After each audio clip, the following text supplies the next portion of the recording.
Manisha academy channel में आप लोगों का बहुत बहुत स्वागत है। करंट अफेयर्स के साथ हम फिर उपस्थित हो रहे हैं। इसमें कुछ आर्टिकल द हिंदू के हैं, देख लेते हैं। बहुत ही महत्वपूर्ण आर्टिकल हैं आज के। एशियाई शेर के बारे में ये आर्टिकल दिया गया है। 5 जून 2020 की जनगणना के अनुसार गिर के वन क्षेत्र और तटीय सौराष्ट्र के अन्य राजस्व क्षेत्रों में एशियाई शेरों की संख्या में 5 सालों में 29% की वृद्धि हुई है। 2015 के दौरान इनकी आबादी 523 शेर थी। तो ये जो 5 जून को जनगणना हुई है इस गिर के वन क्षेत्र में, इनकी जो एशियाई शेर हैं, तो उसमें जो है इंक्रीज हुआ है, बढ़ोतरी हुई है इनकी संख्या में, जो 29% की वृद्धि के साथ दर्ज की गई है। लेकिन इनकी जो संख्या 2005 में थी वो 523 शेर थी। भौगोलिक रूप से वितरण क्षेत्र में 36% तक वृद्धि हुई है। यह वन्य जीव संरक्षण अधिनियम 1972 की अनुसूची में CITES की परिशिष्ट में और IUCN रेड लिस्ट में लुप्त प्राय के रूप में सूचीबद्ध हैं। आगे इनकी कुछ विशेषताएं हैं। एशियाई शेर अफ्रीकी शेरों की तुलना में थोड़े छोटे होते हैं। इनकी सबसे रूपात्मक विशेषता इनकी पेट के साथ चलने वाली त्वचा की लंबवतता होती है। आवास और वितरण, वर्तमान में इनका जो आवास और वितरण है उसके बारे में बताया जा रहा है कि वर्तमान में गुजरात में गिर राष्ट्रीय उद्यान और वन्य जीव अभयारण्य एशियाई शेरों का एकमात्र निवास स्थान है। तो जो गुजरात का गिर राष्ट्रीय उद्यान है वह और वन्य जीव अभयारण्य जो है एशियाई शेर का एकमात्र निवास स्थान है। गुजरात के सौराष्ट्र क्षेत्र के दक्षिण पश्चिमी हिस्से में शुष्क पर्णपाती वन और खुले घास के मैदानों के एक सघन पथ में रहते हैं ये जो एशियाई शेर हैं। अगला जो हमारा आर्टिकल है उसका टॉपिक है गैर सैंड।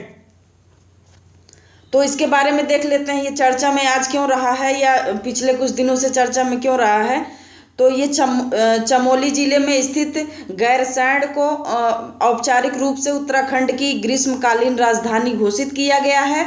राज्य के राज्यपाल ने इस कदम के लिए अपनी सहमति देने के बाद एक अधिसूचना जारी की है। तो ये गैरसैंण जो है ये ग्रीष्म राजधानी बनाने के लिए किया जा रहा है, राज्यपाल द्वारा बोला गया है। राज्य के राज्यपाल ने इस कदम के लिए अपनी सहमति देने के बाद एक अधिसूचना जारी की है। ये हो गया। यह विकास मुख्यमंत्री त्रिवेंद्र सिंह रावत द्वारा 4 मार्च को विधानसभा के बजट सत्र के दौरान देहरादून के अलावा गैरसैंण को ग्रीष्मकालीन राजधानी बनाने की घोषणा के 3 महीने बाद हुआ है। अब ग्रीष्मकालीन राजधानी के रूप में गैरसैंण की घोषणा के साथ देहरादून की स्थिति पर स्पष्टता की कमी है। गैरसैंण चमोली जिले में उत्तराखंड में एक शहर और नगर पंचायत है। गैरसैंण दूधातोली पर्वत श्रृंखला के पूर्वी किनारे पर स्थित है। 1998 में उत्तराखंड जो है उत्तर प्रदेश से अलग हुआ था। इसको अलग राज्य का दर्जा भी दिया गया था जब ये उत्तर प्रदेश से अलग हुआ। आगे है, राज्य के कार्यकर्ताओं ने लंबे समय से यह तर्क दिया था कि गैरसैंण चमोली जिले में एक तहसील जो कि पहाड़ी राज्य की राजधानी होने के लिए सबसे उपयुक्त है, क्योंकि यह कुमाऊं और गढ़वाल क्षेत्रों की सीमा पर पड़ने वाला एक पहाड़ी क्षेत्र है। लेकिन देहरादून जो मैदानी इलाकों में स्थित है वह अस्थायी राजधानी के रूप में कार्य करता रहा है अभी तक, या रहा था, कार्य कर रहा है अभी तक। तो ये सुविधा के अनुसार बताया गया है कि इसको होनी चाहिए जिससे कोई दिक्कत ना हो, पहाड़ी क्षेत्रों में ही यह स्थान स्थित है। आगे है राज्य विधानसभा देहरादून में स्थित है, लेकिन सत्र का आयोजन गैरसैंण में भी होता है। तो इस तरह से ये 2 आर्टिकल थे। आगे जो हमारा तीसरा आर्टिकल है ये है एक्वाडा फीनिक्स। मैक्सिको में लेजर मैपिंग तकनीक के माध्यम से 3000 साल पुराने मयन मंदिर की खोज की गई है। कौन सा मंदिर है? मयन मंदिर। कहाँ है ये? मैक्सिको में। यहाँ जो है लेज़र मैपिंग तकनीक की सहायता से खोज हुई है, जो इसे प्राचीन सभ्यता का सबसे पुराना और सबसे बड़ा स्मारक बनाता है। मैक्सिको में एक्वाडा फेनिक्स नामक मंदिर स्थल 4600 फीट लंबा, इसकी जो लंबाई है वो 4600 फीट लंबा और 50 फीट तक ऊंचा है, जो इसे बाद के समय के मयन पिरामिड महलों से बड़ा बनाता है। आगे है, इसे 800 ईसा पूर्व और 1000 ईसा पूर्व के बीच बनाया गया था। ऐसा अनुमान किया जा रहा है कि ये इसका जो निर्माण हुआ था वो जो है 800 ईसा पूर्व या और 1000 ईसा पूर्व के बीच बनाया गया है।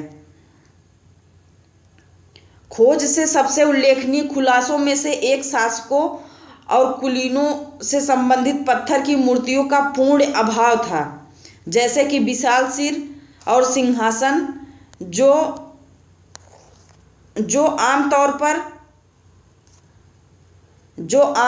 पर अन्य मायन मंदिरों में देखे जाते हैं।